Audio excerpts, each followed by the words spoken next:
I've been working with thousands of depersonalization and derealization sufferers for about the last 6 years. And I used to be a depersonalization realization sufferer. And after my own experience and working with people from all around the world with these symptoms, I've come to the conclusion that one of the primary factors that elongates the symptoms is that people are trying to get rid of the symptoms directly instead of indirectly. So, for example, let's say that somebody's overweight. Obviously, I don't deal with that. I'm like 10 pounds. But let's say that somebody's overweight. And instead of indirectly getting rid of the fat by addressing their diet and adding exercise, they're literally trying to squeeze the fat off of their body with their hands. Right? It sounds ridiculous, but because there's such a lack of education about depersonalization and derealization, that's precisely what people are doing. They're trying to directly get rid of trauma coping mechanisms. And we know, based upon a 21st century understanding of trauma, that trauma is not a past event. It's a present perception of threat where there is no threat, and your body preparing to address that threat in the form of fight, flight, freeze response in the body. And so the way that we deal with trauma is we get your body out of fight, flight, freeze response in the present by doing things that convey safety, namely becoming interoceptive, which is the experience of the embodied self. Instead of being disembodied, just living in your head all day, you start to come into your body and you're feeling the sensations that are happening. You're flowing with them and not against them. You're relaxing into the sensations. You're also releasing tension, adrenaline, and emotion. You're learning to work from a place of rest and not just muscle your way through life. You're setting up boundaries in life to make sure that you're not overworking yourself. You might need some environmental adjustment. Maybe you're in a nervous system war zone, which is an environment that's highly chaotic, punitive, aggressive, unpredictable, or unstable, especially if you're in an abusive relationship. But anyway, with that being said, you deal with the things happening in your body and your life, and then you also get co-regulation, which is where you work with somebody that creates hope.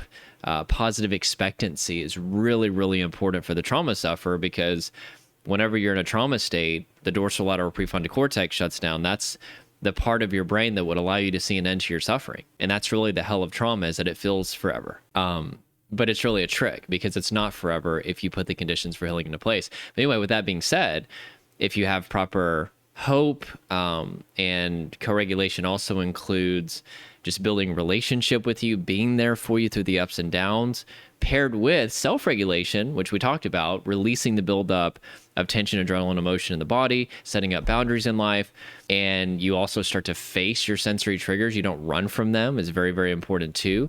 And you take your focus off of the symptoms and you start to address the things in your life that are actually leading to the nervous system overwhelm. Well, think of it like a circuit breaker in a house. The circuit breaker is there to disconnect your appliances from overwhelming power so they don't get burnt out. If you want to get the circuit breaker to shut off, which is the source of the disconnection, you have to stabilize the power in the house. And maybe, an electrician comes out, or somebody from the electric company, whatever, and they will go to the main lines outside or whatever. They'll stabilize the power.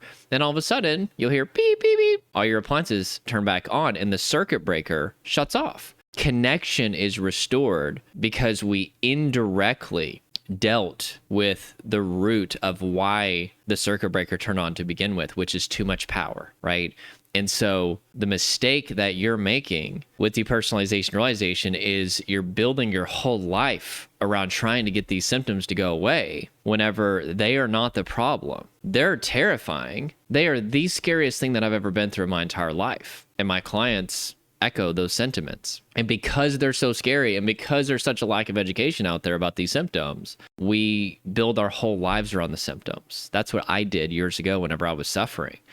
I've got to get these symptoms to go away. They're wrecking my life. I can't concentrate. I can't work. I can't spend time with friends and family. I can't do anything because these stupid freaking symptoms, feeling out of body and feeling like everything's a dream world. And not just those symptoms. Time felt distorted. My memory was off. I couldn't concentrate. I had severe anxiety, sometimes panic attacks. There were all of these symptoms happening, and it made it to where I couldn't live my life. And I thought that me trying to get rid of the symptoms was the only thing standing in the way of the symptoms being permanent. I thought that if I don't invest tons and tons of time researching and trying to accept the symptoms or distract away from the symptoms or just find something that's going to get them to go away, that they were going to be permanent. But it turns out that the symptoms were actually there to protect me. They are trauma coping mechanisms. They are deploying because your brain thinks that you're being eaten by a lion, because there's been such a buildup in the body because nobody taught you how to self-regulate. Nobody taught me how to self-regulate. That's listening to your body and releasing the buildup of tension, adrenaline, emotion, making sure that you're not exhausted, overworking yourself. Nobody taught me how to do that. And we don't teach people how to do this. And so we go through a lot of painful experiences in life, and the body keeps the score. Yeah, right? The brain registers emotional distress and physical pain is the same thing. It's the anterior cingulate cortex and the anterior insula. And so whenever you have painful emotional experiences, your brain registers that as being physically dangerous and assigns the procedure of fight, flight, freeze response to that sensory data. What does that mean for you? That means the next time that you see, hear, smell, taste, touch, feel something that is sensorially similar to that painful past experience, your body is subconsciously going to go into fight, flight, freeze response. And it all just starts to build up. And you start living in your head to escape it. You start daydreaming, thinking about the past or the future or people's opinions, or maybe you space out into video games or social media, whatever. Then you start to do things to numb your body, whatever that looks like, because trauma is a body that is constantly preparing for a threat that never comes. And because you're so uncomfortable in your body, you learn to be disembodied through somatic dissociation, living in your head and numbing your body. That's why this distraction stuff is so dangerous for the depersonalization, dualization sufferer. If you have been taught that the cure for this is to distract your mind 24/7, the person who taught you that may have meant well, but they don't understand what's really going on in the body and the nervous system. And I have seen distraction destroy people's lives. I tried distraction, trying to just live in my head all day. That's actually part of what's gotten you into this mess. That's what got me into that mess, is I was somatically dissociated. I was just in the clouds all day. I wasn't in my body. We've got to get you back in your body, and we've got to make your body your safe place again. And the way that we're going to do that, interoception, getting you back into your body. Interoception is the experience of the embodied self. Self-regulation, releasing the buildup in the body. And then you need co-regulation.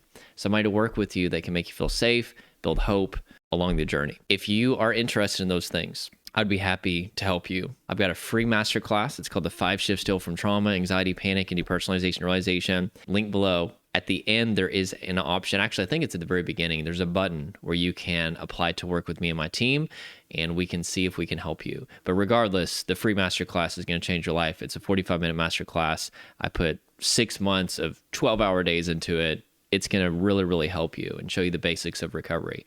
But DPDR are not the problem. They've never been the problem. They will never be the problem. And every second that you're investing in trying to get these symptoms to go away is literally the metaphorical equivalent if somebody is overweight, just grabbing the fat and trying to squeeze that off of their body. You're not going to directly get these symptoms to go away in the long term. If you really want to get rid of these symptoms forever and not have to worry about them coming back, you're going to have to check back into your body. And you're probably going to find that it's quite uncomfortable at first. I always tell people it's almost like recovery from trauma / depersonalization realization is like that show Hoarders on TLC, which my wife and I just cleaned out our garage, and you would have thought that we were like hoarders. There was so much crap in there that we had stored for years. It's like, oh, I got to keep that, like maybe we'll need it one day. But anyway, the hoarder's house represents your body. It's become full of tension, cortisol, adrenaline, emotion, fatigue, and exhaustion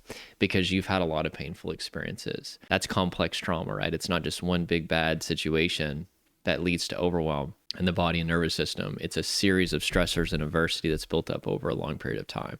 If you're constantly experiencing DPDR, I can almost guarantee you that it's a complex trauma situation. And it took a lot of time to get you here, and it's going to take some time to get you out of it. Doesn't mean it's going to be equal to how much time that it took to get you here, but it's going to take some time. It's not going to happen overnight, but you would be shocked at how fast that it can happen. I mean, I see people that have been in symptoms for 10 years get out of symptoms in 3 to 4 months, sometimes faster. I've seen it as quick as 12 weeks. I mean, it's insane how fast that some people get out of these symptoms. Some people, it takes a lot longer. That's why whenever I work with somebody, we work with them until they're fully recovered, because we don't know how long it's going to take. But if you'll commit to this process, you can get out of this, right? Doesn't have to be me, right? I am just one of many people that are on the front lines helping trauma sufferers. But if you would like to apply to work with us, like I told you, there's a link in the 5 Shifts Masterclass little button. But regardless of whether you work with us, I just want to say there's hope. Don't give up. Don't give up. I see so many people, like, I get it why they would give up, because they've tried everything. They went to their therapist who didn't understand. They went to their doctor who didn't understand. They tried all these online programs and they didn't work.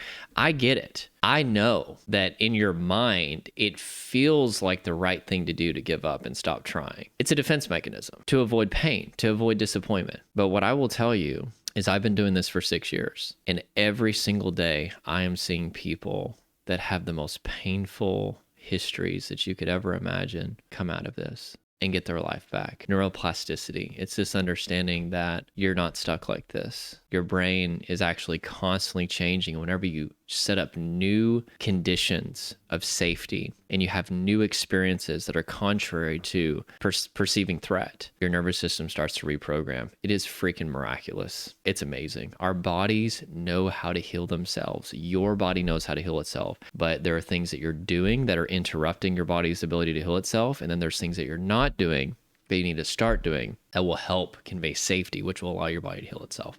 So if you want to know what those conditions are, watch the 5 Shifts Heal from Trauma, Anxiety, and DPTR Masterclass.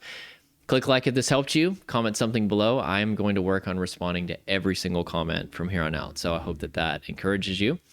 That's it.